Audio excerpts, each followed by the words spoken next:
ഇന്ന് രാവിലെ 3 മണിയായപ്പോൾ വീട്ടിൽ നിന്ന് ഇറങ്ങി. നമ്മൾ ഇന്ന് പോകുന്ന ഒരു അമ്പലത്തിലേക്കാണ്. ഈ അമ്പലത്തിന് കുറച്ച് പ്രത്യേകതകളുണ്ട്. ഈ അമ്പലമാണ് ലോകത്തിലെ ആദ്യം നട തുറക്കുന്ന ക്ഷേത്രം. വെളുപ്പിന് 2 മണിക്കാണ് തുറക്കുന്നത്. അതുകൊണ്ട് തന്നെ രാവിലെ എത്താൻ വേണ്ടിയാണ് 3 മണിക്ക് വീട്ടിൽ നിന്ന് ഇറങ്ങിയത്. പോകുന്ന വഴിക്ക് മഴ തുടങ്ങി. റെയിൻകോട്ട് കൈ കരുതിയതുകൊണ്ട് തന്നെ ഇടാൻ പറ്റി. നമ്മൾ ഇന്ന് പോകുന്ന ഈ അമ്പലത്തിനെ പറ്റി പലരും കേട്ടിട്ടുണ്ടാവും. കോട്ടയം ജില്ലയിലെ തിരുവാർപ്പ് എന്ന സ്ഥലത്ത് സ്ഥിതി ചെയ്യുന്ന തിരുവാർപ്പ് ശ്രീകൃഷ്ണസ്വാമി ക്ഷേത്രമാണ്. അങ്ങനെ ചേർത്തലെത്തിയപ്പോൾ പെട്രോളൊക്കെ അടിച്ച് നേരെ വിട്ടു. നമ്മളിന്ന് പോകുന്നത് തണ്ണീർമുക്കം കുമരകം റൂട്ട് വഴിയാണ്. ഇത് നല്ല റോഡാണ്, അടിപൊളി റോഡാണ് കേട്ടോ ഇത്. അതിരാവിലെ തന്നെ ആയതുകൊണ്ട് തന്നെ വണ്ടികളൊന്നും തന്നെ ഇല്ല. പിന്നെ റോഡാണെങ്കിൽ പിന്നെ പ്രത്യേകിച്ച് പറയേണ്ട ആവശ്യമില്ല. ചെറിയ ചാറ്റൽ മഴയും കൂടി ആയപ്പോൾ നല്ല രസമാണ്. അങ്ങനെ കുഴികളൊന്നും തന്നെ ഇല്ലാത്തൊരു റോഡാണ്. നമുക്ക് അത്യാവശ്യം നല്ല രീതിക്ക് വണ്ടി ഓടിച്ചു പോകാൻ സാധിക്കും. ഞാനെപ്പോഴും എങ്ങോട്ടേക്ക് പോയാലും കൂടുതൽ രാവിലത്തെ യാത്രകളാണ് ചൂസ് ചെയ്യുന്നത്. രാവിലത്തെ ഈ ഒരു ക്ലൈമറ്റും ഈ ഒരു ആംബിയൻസൊക്കെ പറഞ്ഞറിയിക്കാൻ പറ്റാത്തതാണ്. എൻ്റെ വീട്ടിൽ നിന്ന് ഈ ക്ഷേത്രത്തിലേക്കുള്ള ദൂരം ആകെ 44 കിലോമീറ്ററാണ്. നമുക്ക് 1.25 മണിക്കൂർ കൊണ്ടൊക്കെ ഈ ക്ഷേത്രത്തിൽ എത്തിച്ചേരാൻ സാധിക്കും. മഴയുള്ളതുകൊണ്ട് ചെറുതായിട്ട് വൈകിയെങ്കിലും ഒരു 4 മണി 4:30ക്കുള്ളിലായിട്ട് ഞങ്ങൾ ക്ഷേത്രത്തിലെത്തി. ഞാൻ ആദ്യം കരുതിയത് 2 മണിക്കൊക്കെ നട തുറക്കുന്നതുകൊണ്ട് തന്നെ ആരും ക്ഷേത്രത്തിൽ ഉണ്ടാവില്ല എന്നാണ്. പക്ഷേ ക്ഷേത്രത്തിൽ ധാരാളം ആൾക്കാരാണ് ആ സമയത്തും വരുന്നത്. ഏകദേശം 1500 വർഷത്തിലധികം പഴക്കമുള്ളൊരു ക്ഷേത്രമാണിത്.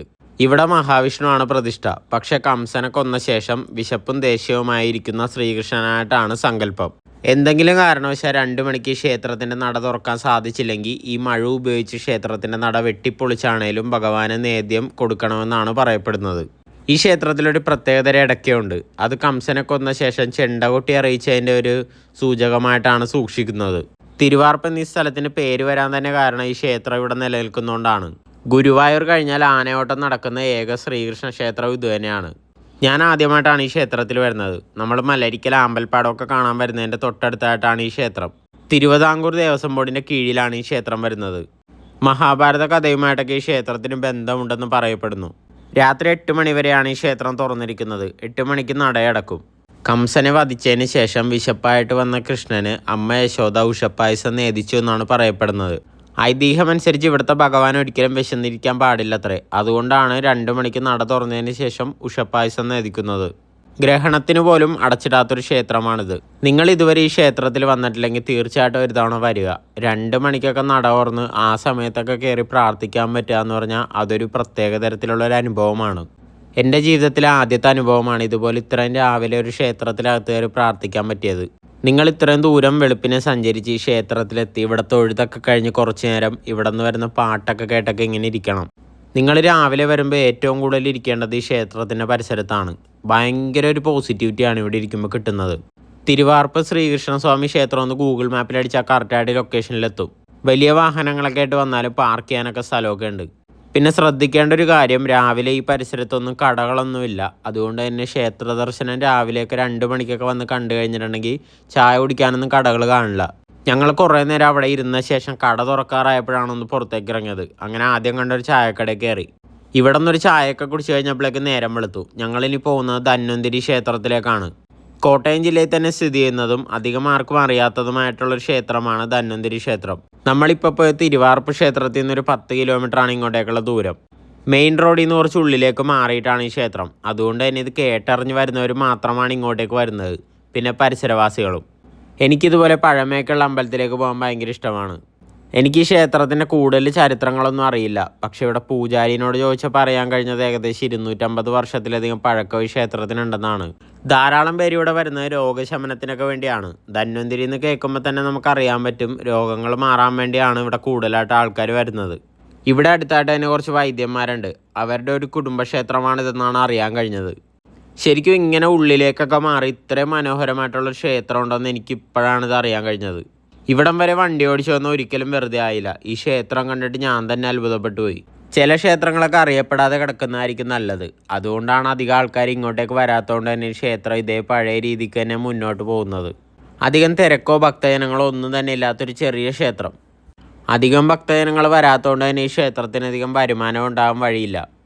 നിങ്ങൾ പഴമയൊക്കെ ഇഷ്ടപ്പെടുന്നവരാണെങ്കിൽ തീർച്ചയായിട്ടും നിങ്ങൾ കണ്ടിരിക്കേണ്ട ഒരു ക്ഷേത്രമാണിത്. ഈ ക്ഷേത്രത്തിനും എന്തെങ്കിലുമൊക്കെ ചരിത്രം ഉണ്ടാവും. പക്ഷേ എനിക്കിതിനെപ്പറ്റി ഒന്നും അറിയാൻ സാധിച്ചില്ല.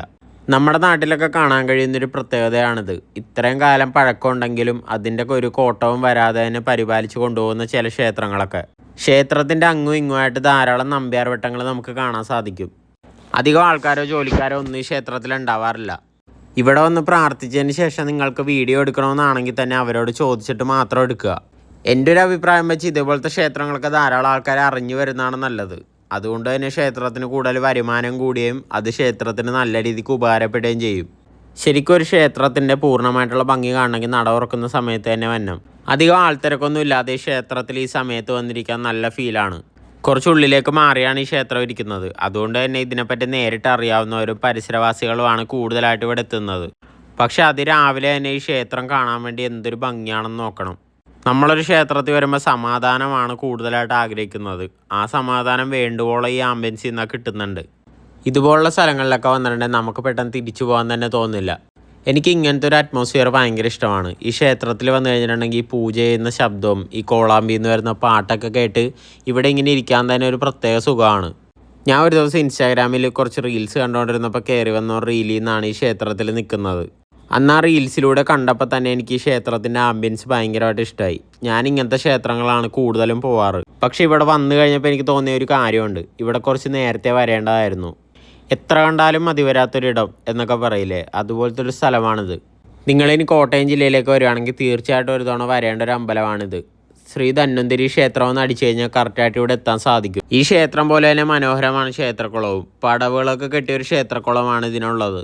കുളം ക്ഷേത്രത്തിന് പുറത്തായതുകൊണ്ട് തന്നെ ധാരാളം ആൾക്കാർ ഫോട്ടോഷൂട്ടിനൊക്കെ വരാറുണ്ട്. കല്യാണത്തിനൊക്കെ വന്ന് ഷൂട്ട് ചെയ്യാനൊക്കെ പറ്റിയ ഒരു സ്ഥലമാണിത്. ക്ഷേത്രക്കുളം പുറത്തായതുകൊണ്ട് തന്നെ ആർക്കും ബുദ്ധിമുട്ടില്ലാതെ നമുക്ക് ഷൂട്ട് ചെയ്യാൻ സാധിക്കും. അങ്ങനെ കുറേ നേരം ക്ഷേത്രത്തിൽ സ്പെൻഡ് ചെയ്ത ശേഷം നമ്മളിനി കുളം കാണാൻ വേണ്ടി പോവുകയാണ്. ഇതാണ് ഞാൻ നേരത്തെ പറഞ്ഞ ക്ഷേത്രക്കുളം. കുളത്തിലേക്ക് ഇറങ്ങാൻ വേണ്ടിയുള്ള പടവാണ് നമ്മളീ കാണുന്നത്. അത് പുറത്തുനിന്ന് അടച്ചിട്ടേക്കുവാണ്. പക്ഷേ ഇത് കാലപ്പഴക്കം മൂലം കുറേ ഭാഗങ്ങൾ പൊളിഞ്ഞു വീണിട്ടുണ്ട്. അതുകൊണ്ട് തന്നെ ആ തുറക്കാണ്ട് തന്നെ നമുക്ക് താഴേക്ക് ഇറങ്ങാൻ സാധിക്കും.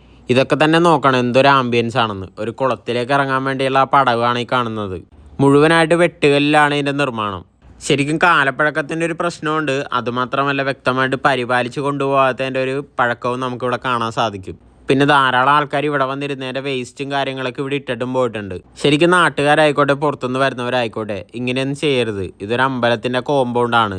പക്ഷെ ഇത്രയും ഭംഗിയുള്ള ഒരു സ്ഥലത്ത് ഇങ്ങനെയൊക്കെ ചെയ്തിട്ട് പോകുന്നത് എന്തിനാണെന്ന് എനിക്കറിയില്ല. നിങ്ങൾ ഇതുപോലത്തെ സ്ഥലങ്ങളൊക്കെ കാണാൻ വരുവാണെങ്കിൽ ഒരിക്കലും വേസ്റ്റ് ഒന്നും ഇട്ടിട്ട് പോകരുത്.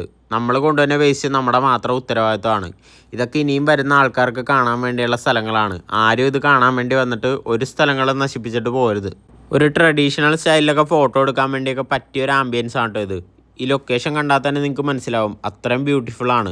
രാവിലെയൊക്കെ വന്നു കഴിഞ്ഞിട്ടുണ്ടെങ്കിൽ തിരക്കോ ശല്യങ്ങളോ ഒന്നും തന്നെ ഇല്ലാതെ നമുക്ക് ഫോട്ടോയൊക്കെ എടുക്കാൻ സാധിക്കും. പിന്നെ ഇപ്പോൾ ഈ കുളത്തിൽ ആരെങ്കിലും കുളിക്കുന്നുണ്ടോ എന്ന് എനിക്കറിയില്ല. പക്ഷേ ഈ പടവുകളൊക്കെ കണ്ടിട്ടുണ്ടെങ്കിൽ അധികം ഉപയോഗിക്കാത്ത രീതിക്കാണ് കിടക്കുന്നത്. ഇതൊക്കെ ഒന്ന് ഭംഗിയായിട്ടൊക്കെ പണിതെടുത്ത് കഴിഞ്ഞിട്ടുണ്ടെങ്കിൽ എന്ത് ഭംഗിയായിരിക്കും. ഇതുപോലുള്ള ക്ഷേത്രങ്ങളും കുളങ്ങളും ഒക്കെ ഇനിയുള്ള തലമുറക്കും കൂടി കാണാൻ സാധിക്കട്ടെ എന്നാണ് ഞാൻ വിചാരിക്കുന്നത്. ഞങ്ങൾ പോകുന്നതിന് മുമ്പ് തന്നെ പ്രീ വെഡ്ഡിങ് ഷൂട്ടിനായിട്ട് ക്ഷേത്രത്തിൽ കുറച്ച് ആൾക്കാർ വന്നിരുന്നു. അവർക്ക് വലിയ ഡിസ്റ്റർബൻസ് ഒന്നും വേണ്ടാന്ന് വെച്ചാൽ ഞങ്ങളപ്പം തന്നെ പോന്നു. നിങ്ങളിനി കോട്ടയം സൈഡിലേക്ക് വരുവാണെങ്കിൽ തീർച്ചയായിട്ടും ഈ ക്ഷേത്രത്തിൽ നിന്ന് വരാൻ നോക്കുക. നല്ല സമാധാനം തരുന്നൊരിടമാണിത്. അത് രാവിലെ വന്നാൽ കൂടുതൽ നല്ലത്. ഞങ്ങൾ തിരിച്ചു പോകുന്ന വഴിക്കും മഴയൊട്ടും മാറിയിട്ടില്ലായിരുന്നു. കുറച്ചങ്ങോട്ട് പോയപ്പോൾ തന്നെ പിന്നെയും മഴ പൊടിയാൻ തുടങ്ങി. എന്തായാലും ഇന്ന് വന്ന 2 അമ്പലങ്ങളും നല്ല പോസിറ്റിവിറ്റി തരുന്ന ഒരു അമ്പലങ്ങളാണ്. കുറേ സമാധാനം അനുഭവിക്കാൻ പറ്റി, കുറേ ചിത്രങ്ങൾ കിട്ടി, കുറേ വീഡിയോസ് കിട്ടി. എല്ലാം കഴിഞ്ഞ് നല്ല മഴയും കൊണ്ട് നേരെ വീട്ടിലേക്ക് തിരിച്ചു പോന്നു. അപ്പോൾ ഇത്ര എളിയൊരു ചെറിയ വീഡിയോ. നമുക്കിനി വേറൊരു വീഡിയോ ആയിട്ട് കാണാം.